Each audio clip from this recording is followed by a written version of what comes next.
Well, good afternoon. Can you hear me? Yes. Good. First of all, I would like to thank Father Dragoš and Razvan, wherever he's gone, there he is, just behind the camera, for this invitation, which was very welcome indeed. I haven't been here for a while, and it's very good to be here again. I've split this talk into two parts, and the first one is basically me talking and playing music. Then there's the second part after the coffee and things will be shorter, but there will be a lot of time for conversation. So if you have some ideas about what you want to talk about or argue about in the first half, please keep note of them, because we'll only be able to talk in the second half. It's just the way the structure of the talk worked out. I was timing it yesterday and I thought, okay, this is the way it has to be. So there's a rather pompous title, Orthodox Aesthetics and Contemporary Art. Without attempting to arrive at anything resembling a definitive statement, I should like to touch in this paper on some aspects of orthodoxy and contemporary art, and in particular music. It's a theme that I believe deserves more sustained and profound consideration than it has in general been accorded. Though much recent popular reaction might lead us at times to believe that the depths of spirituality are immediately apprehensible through certain works of art, reactions from within the Orthodox Church itself and proper consideration of the position of the artist who takes spiritual matters seriously must inevitably lead us to a realization that the situation is, in fact, far more complex than this would suggest. The late Philip Sherrard wrote that, quote, "The bitter truth is that both the artists and the works of art that have formed the culture of our local European and American world are for the most part amongst the chief agents of precisely that fragmentation and alienation, the full effects of which are now all too evident. There can be no art that resists, let alone prevents, the triumphal course of our technological civilization towards whatever nemesis it may be leading us, except that which itself derives from a way of life whose vision and central experience transcend the categories, psychic, materialistic, of which this civilization is the final monstrous projection. And there can be no art that manifests such vision and experience, no art that possesses a sacred quality, until there are artists who have first rediscovered how to live a way of life in which their realization is possible." End of long quotation. Even if one adopts a slightly less apocalyptic view of our current times than Sherrard was wont to do, his argument requires serious analysis. He took the view that the modern world is so skewed, so eccentric, in the true sense of that word, that one had to pose the question of whether it was even possible to create a sacred work of art. Could the artist penetrate his surroundings in order to re-establish contact with spiritual realities in such a way that he would become equipped to become a vehicle for such creation? I believe that it's possible, while accepting Sherrard's central thesis that we live in a culture in ruins, to argue that a more optimistic vision is required in order for creation to be feasible. If, in other words, one searches for glimpses of the sacred and the secular, if one searches for links with the truth of Christianity in the humanism of the Renaissance, if one is receptive to the idea of Messiaen's music or Rouault's paintings, say, opening a door to the sacred rather than viewing them as monstrous expressions of Western decadence and complexity, one acquires some sort of context in which to situate the search for the expression of the sacred as it is understood in orthodoxy. Indeed, recent musicological and iconographical research has revealed that to view East and West as two opposing forces is precisely a product of our modern fragmented way of thinking.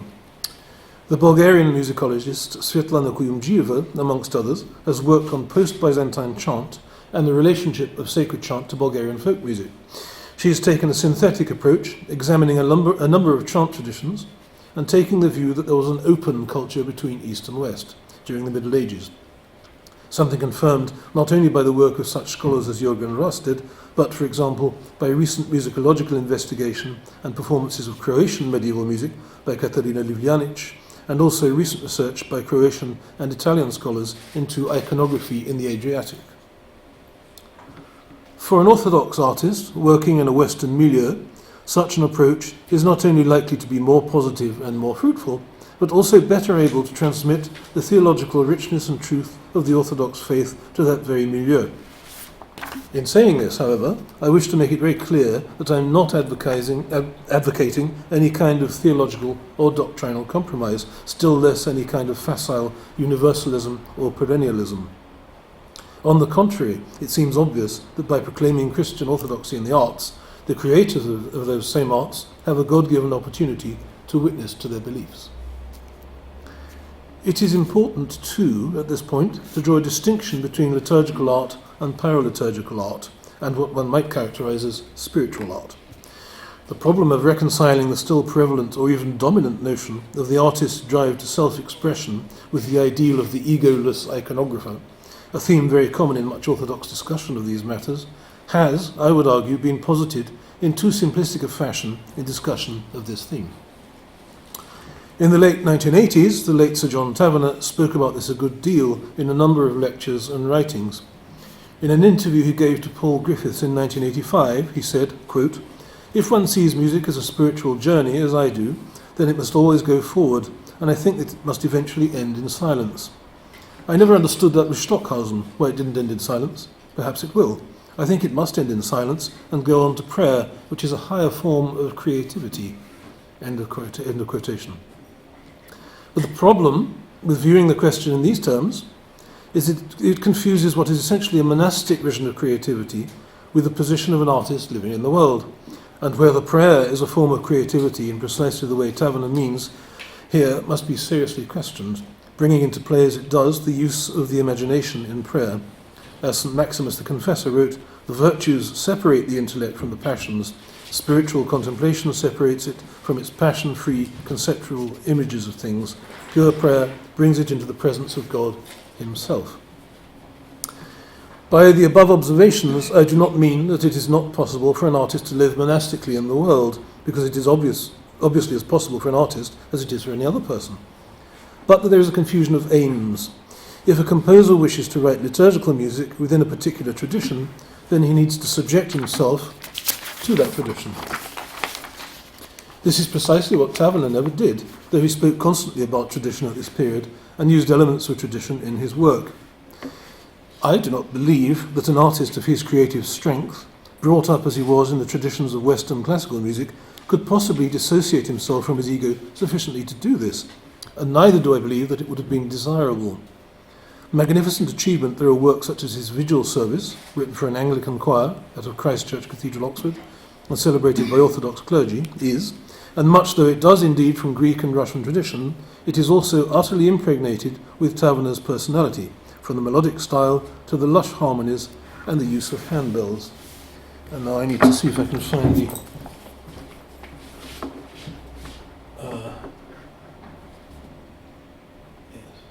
This is the great doxology from the Vigil Service. Is it going to play? Yes.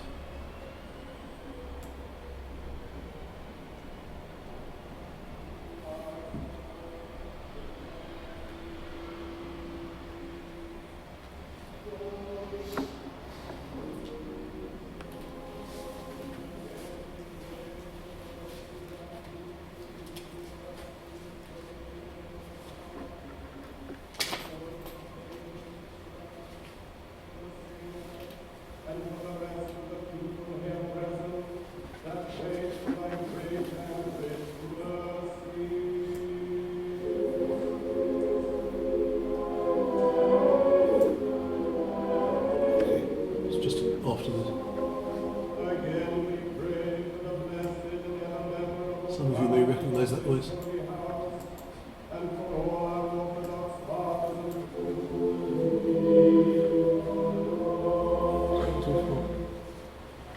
Oh, I see. This is what we want.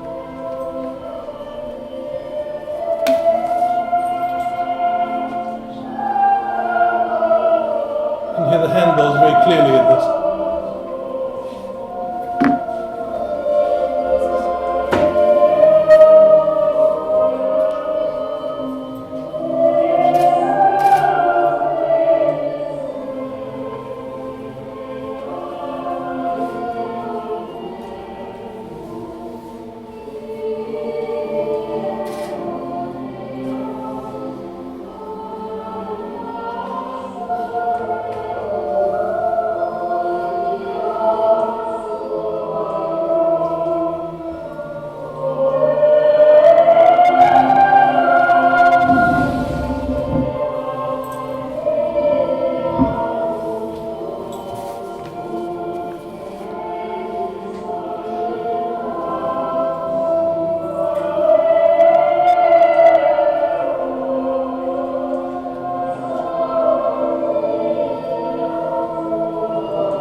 present at that service, which was, of course, its world premiere, one of the few times it's been done. I remember being absolutely astounded listening to all these little boys singing in Greek with the handbells. It was the most extraordinary occasion. Metropolitan Kallistos was a celebrant, and Deacon Peter Scorer was assisting. It was quite extraordinary. Actually, when I showed this text, when I first read it to my wife, she said, "You're being a bit harsh on John, aren't you?" And I said, "Not really, because when I play the music, you'll hear why I think, you'll hear the justification for what I'm saying and how I think he achieved what he did." So, naturally, all this is problematic only if one believes that one is working within a particular tradition. In accepting that it is a mixture of traditions and liturgically eccentric in part for that reason, as Tavener himself subsequently did, the problem ceases to exist. If one changes the perspective and views such a work as the proclamation of Orthodox belief designed for particular circumstances in a non-Orthodox country, it becomes instead a fascinating monument to the riches of several musical traditions and a unique liturgical achievement. By extension, it's possible for works that are apparently completely secular and which do not even employ voices to be shot through with Orthodox Christian metaphysics. My 1988 work, Epitaphios, for solo cello and string orchestra, for example, is a literal depiction of the crucifixion, the harrowing of hell, and the resurrection. When it was premiered in Athens, a large proportion of the audience intuitively understood it in that sense because of the manifold references to Byzantine chants from Holy Week it contains. But when it was performed on another occasion, in Canada, there was no such connection, but it met with a similarly warm response, and I'll come back to that point later on. Also, my piano quintet, Nocturne of Light, from 2009, commissioned by Paul Barnes, American pianist, deals with the same theme and also contains direct reference to a Byzantine chant at his request, which is a relatively unusual thing. And also my double bass concerto, The Morning Star, which deals with the theology of the cross. I'm going to play you a little bit of that.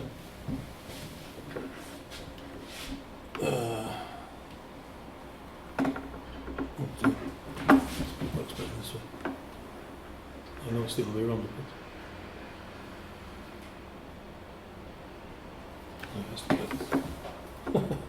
Sorry, I couldn't. Which one? It's the second one. This table's rather slippery, and it needs to go from.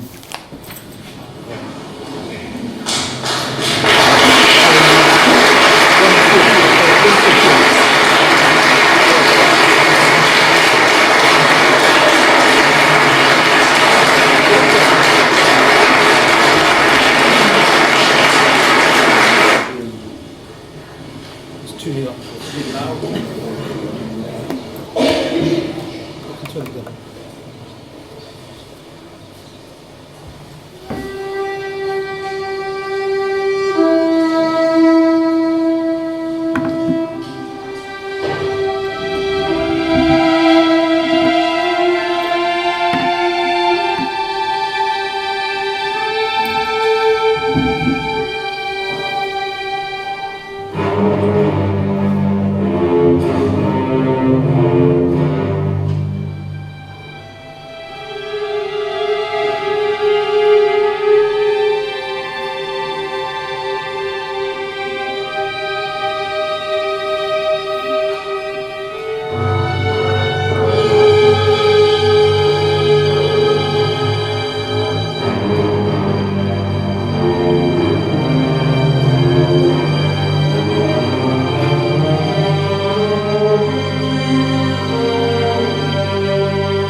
the title, by the way, the Morning Star, comes from the Philokalia, where St. Peter of Damascus says that the morning star is the cross, which is a phenomenal image. And the idea was also that the double bass player in some ways looks like the cross, playing the instrument in front of the orchestra. And the melody you hear is Byzantine chant. It's Ton stavron su proskin omen. So the whole thing is impregnated with that. But the point is that for an audience, you don't actually need to know that. It can mean something else entirely. This is, again, something I'll come back to. A number of Arvo Pärt's works, such as Siluan's Song for String Orchestra, could also be cited in this context. In such a situation, any message that is contained in the music will inevitably reach some and not others, and this is as it should be, because the musical message is actually greater than the framework imposed by the composer's inspiration. And here's a bit of Arvo's piece.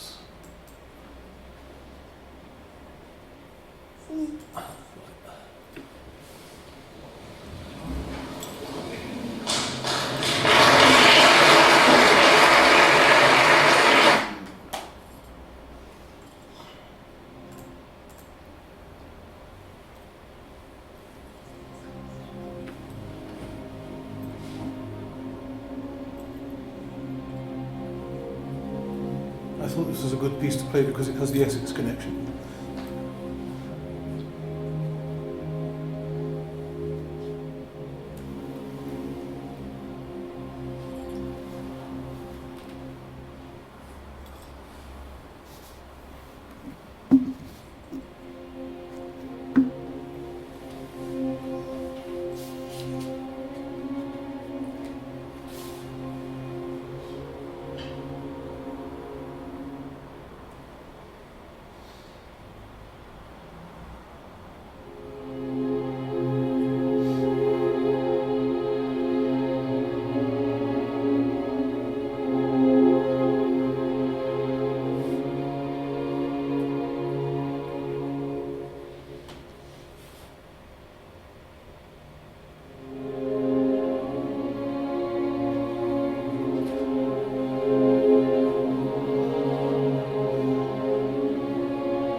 If one takes this path, that of accepting that one is creating in a desacralized world, that not only is one far from an Edenic state, that one cannot even create work of sacred inspiration and claim that one speaks for the whole of Christianity, then, paradoxically, the overwhelming negativity of such a situation becomes the basis for a positive response.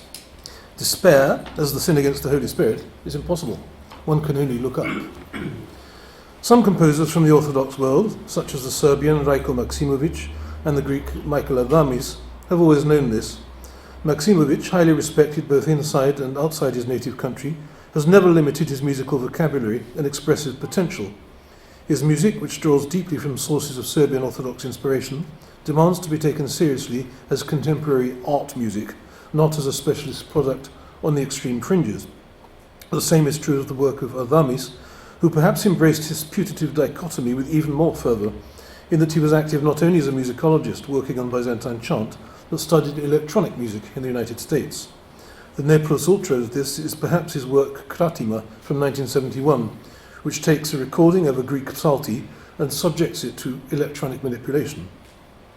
Whilst his later music entered more deeply into the melos, the melodic structure of Byzantine chant, without such an externally visible conflict, it is undeniable that the heritage of modernism was made use of by Adamis in an entirely natural and musically and spiritually productive way. I won't play the Kratima, but I'll play you another piece of Adamis called Radiant Cloud, just to show you what he came up with.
Some comments made by Alvo Part in an interview given to Enzo Restagna a few years ago are also of considerable relevance here.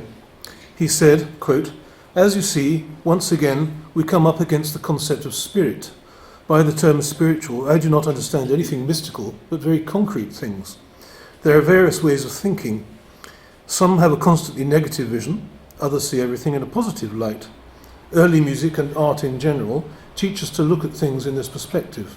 For example, Fra Angelico painted pictures in which he portrays the Last Judgment. Naturally, hell is represented, but even this is as though it were in some way veiled with holiness. There's only a little more colour. For other painters who came afterwards, hell was a more real place, but their heaven was not as pure as that of Fra Angelico." End of quotation. It is clear that in Part's music, with the possible exception of his Miserere, that heaven for him is as present as it is for Fra Angelico or Mozart, and its luminosity touches everything he does.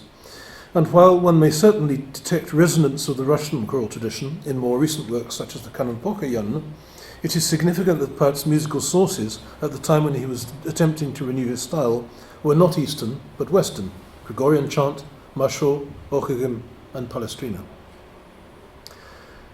Titus Burckhardt, the Swiss scholar of comparative religion, touched on this matter in his extraordinary treatise Principes et méthodes de l'art sacré, first published in 1958, in which he wrote, quote, "The Christian world has always known, side by side, with an art that is sacred in the strict sense of the word, a religious art using more or less worldly forms," unquote. Though Burckhardt was concerned particularly with the plastic arts, this statement seems to be particularly relevant to the present discussion. A great many works by Adamis, Tavener, Part and myself fit particularly well into this category. As other examples, one could cite Adamis' Te Teleste, Tavener's The Protecting Veil, Part's Dopo la Vittoria, or my piano concerto Lindon l'Alvo. The late Lima de Freitas, a Portuguese painter, once said that art is not art if it's not sacred. While his definition of sacred was in any case rather different from mine, I would subscribe to a modified version of this proposition, while emphasizing that sacredness may well not be evident to all who come into contact with the art. Art is not art if it has no love. If, with St. Paul, we believe that God is love, the consequences that follow from such a statement are self-evident. And that's the end of the first part. We're actually slightly earlier than I imagined you would be, but I still think it would be better to have the break now and then I'll finish briefly afterwards and we can have a discussion, if that is agreeable. Yes, absolutely. Would you like to take a few questions? We have 10 minutes, but if you want to break well, now, we I would actually like to finish, that's what I mean. If we have the break now, okay. I would actually like to finish the second part, which is much shorter, so that it connects and then we can talk about it. That in all, sounds very good. yes. Let's thank Father Ivan for this first part. So,